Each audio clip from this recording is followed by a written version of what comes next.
بسم اللہ الرحمن الرحیم۔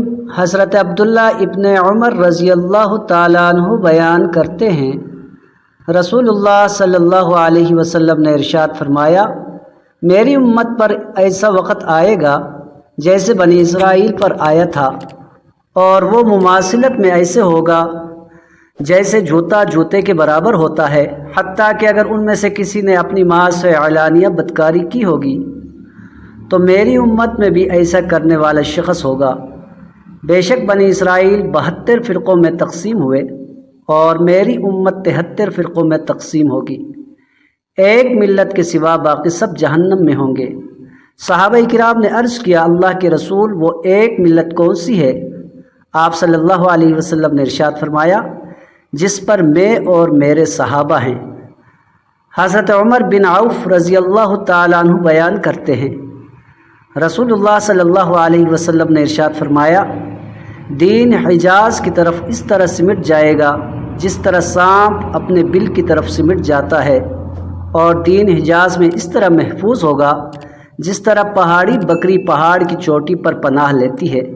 بے شک دین کا آغاز اجنبیت کے عالم میں ہوا، اور وہ عنقریب اسی حالت میں لوٹ جائے گا جیسے شروع ہوا۔ ایسے اجنبیوں کے لیے خوشخبری ہے، اور یہی وہ لوگ ہیں جو میری سنت کی اصلاح و احیا کریں گے، جسے لوگوں نے میرے بعد خراب کر دیا ہوگا۔